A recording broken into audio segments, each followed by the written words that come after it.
Elektroteknik 1, kapitel 6.1. Det her kapitel handler om, er primært om, hvordan vi fremstiller vekselspænding. Og det der står, det er, at I er vant til og har lært, at hvis vi skal have en elektrisk kraft dannet i en ring af et ledende materiale, så er det ændringen af det felt ned igennem ringen, der sådan set afgør, om der bliver dannet en elektrisk kraft. Ikke? Og det er jo den form, vi har her, som egentlig siger, at ændringer i feltet per tid, gange antallet af vindinger, som der er i den her ring, det giver sådan set den inducerede spænding, elektrisk kraft i ringen. Så det vi har mulighed for normalt, det er, at vi kan sige, at så kan vi ændre feltet ved at have en eller anden elektromagnet, hvor vi ændrer strømmen på den spole, der nu sidder der. Men der er også en anden måde, og det er den, de viser hernede. Kører lige lidt. Hvor man egentlig forestiller sig, at man har en permanent magnet med Nordpolen her og Sydpolen her. Så må det jo så gå rundt og møde sin hestesko. Men det er ikke så vigtigt nu. Det vi har, det er, at vi har sådan et homogent felt, der står ned fra nord til syd. Og det vi så gør i stedet for, det er, at vi tager en sluttet ring af et ledende materiale, og så drejer vi den rundt. Det er det, vi ser forfra på den her illustration. Så drejer vi den sluttede ring rundt inde i det magnetiske felt. Og der er det jo sådan, at så længe lederen her står på højkant, så overskæres, så indsluttes der ikke noget elektrisk, eller magnetisk felt igennem, ind igennem det her, ind igennem det rum, der er i, i ledersløjfen. Men når vi drejer den ned, så den kommer ned og ligger vandret, så er der en hel masse felt ned igennem. Det vil sige, at der er jo sådan set en feltændring per tidsenhed, hvis vi med en konstant hastighed kører den her rundt hele tiden. Ikke? Så indimellem så er der ikke noget felt ned igennem ringen. Til andre tider er der masser af felt ned igennem ringen. Så der får vi sådan set lavet en feltændring, en ændring per tidsenhed, altså det vi kalder defin T. Og hvis vi gør det kontinuert, så får vi sådan set dannet en vekselspænding, fordi at det giver matematikken også. Det kommer om på næste side, hvordan det egentlig ser ud. En populær måde at sige det på er, at det har været hastigheden af ledersløjfen på tværs af feltet, der giver den elektriske kraft. Det er også rigtigt.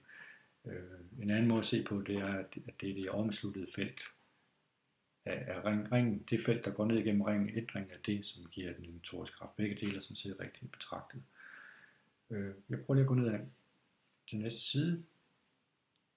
Og der har vi så netop den her problematik med, at det er sådan set kun den del af ledersløjfen.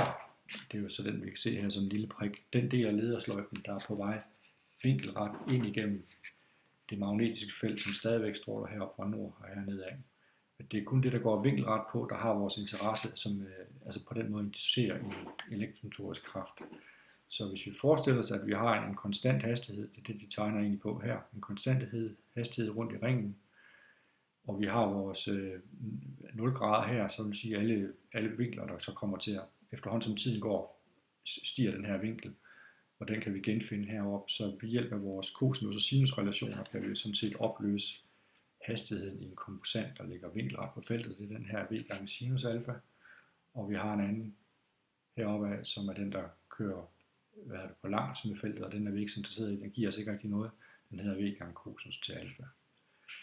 Så basalt set, hvis vi anerkender, at det er den her, vi har brug for, så har vi lavet en formel heroppe, der siger, jamen E, altså den elektriske kraft, det var B gange L gange V, det har vi set før. Og nu skal vi så bare huske, at vores V i det her tilfælde, det er kun den vandrette komponent, og den hedder altså V gange sinus til alfa. Så frem vi tager udgangspunkt i 0 grader, det ligger den her vej ud, det er her vi starter, ikke? Og så kommer vi herop til 180, og kører herned til 270 og 360, så er vi en gang rundt. Ja. Så ja, lige for at ridse op, så kan vi jo se, hvis det er sinus til alfa, hvornår bliver, hvis vi bliver i grader og i gradianer, hvornår bliver sinus til en eller anden vinkel, så er lige med et tal, fordi når den bliver lige med 1, den her, så får vi jo sådan set en maksimal spænding. Ikke? Så sinus til 0, det vil sige, mens vi har ringens ledersløjfe til at stå her, og den anden ende herude, sinus til 0, det giver et 0, så der bliver faktisk ikke induceret nogen spænding på det tidspunkt, fordi når vi ganger alt det her med 0, så kommer vi ingen steder med det. Men derimod, når vi er kommet herop i 90 grader, sinus til 90 grader, det er faktisk et et-tal, det vil sige spændingen, når ledersløjfen er heroppe, der har den højeste hastighed i forhold til på tværs af feltet, at der får vi en spænding, der simpelthen er udtrykt ved B gange L gange V gange 1. Ikke? Så der har vi et eller andet tal, som er positivt. Efterhånden som vi kører hernede af, så falder den igen. Den her sinus til en vinkel mellem 90 og 180 grader, det er stadigvæk et positivt tal, men det bliver mindre og mindre og mindre, og når vi kommer herned, så bliver det 0. Og når vi så kommer herned og kører, jamen så har vi vinkler fra 180 op til 270, og det giver et tal, der starter ved 180 ved 0, bliver sinus til alfa 0, og så når vi kommer over 270, så bliver det sådan set minus 1. Så når vi får ledersløjfen til at stå her og her en gang mere, så er vi altså kommet til en situation, hvor vi har dannet en spænding, som er minus max. Det vil sige, nu står der minus 1 her i stedet for, det vil sige, at vores spænding står sådan set den anden vej. Og det kan godt se, hvad der sker. Så når vi har kørt en hel tur, så går vi fra 0 til plus, max, til 0 igen, til minus, max, og så tilbage til 0. Så vi får dannet en vekselspænding. Jeg tror lige skifter over. Vi har det her udtryk. T delt med store T er lige med alfa delt med 360. Hvis vi lige går herover, så anerkender, skal jeg se, hvordan jeg flytter den væk. Ja. Så hvis vi kan anerkende, at hvis vi nu har en akse herude af, og det kunne være tid, men det kunne sådan set også godt være vinkel. For det giver det samme. Altså, efterhånden som tiden gør, så får vi en større og større vinkel på vores rotation. Så men hvis vi nu lige prøver at tegne en sinuskurve ind og sige, at vi starter ved 0 grader, der var der ingen spænding. Og så kommer vi til et eller andet sted, hvor det her er 90 grader, så er vi oppe på max spænding, så falder vi af til 180 grader, der er vi nede på 0 igen, og så kører vi den anden vej ned til et minus max, som er lige så meget negativt, som den var positivt. Jeg tegner jo, så det kan godt gå galt for mig. Så tilbage til 0 igen. Så kan det godt være, at jeg skulle forlænge den her lidt. Det gør vi så. Nu må I lige have tålmodighed med mig. Så kan vi sige, at det er herude. Herude, der hvis det er tid, så er der gået det, der hedder tiden for en periode. Det er store T. Hvis vi så på det som i vinkler, så er der gået 360 grader. Ikke? Og så er det bare det udtryk, vi så om for den anden side. Den sagde jo egentlig, at for at se, det er T delt med store T, og ikke omvendt, hvordan de gør det. Ja, det er det.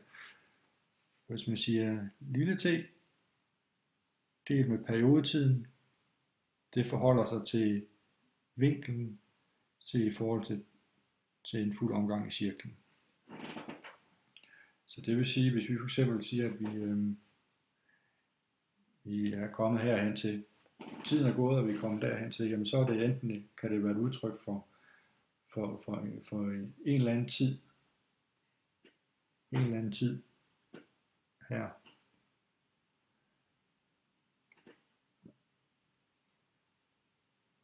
Set i forhold til vores periodetid, som ligger herude. Men det kan også være set som,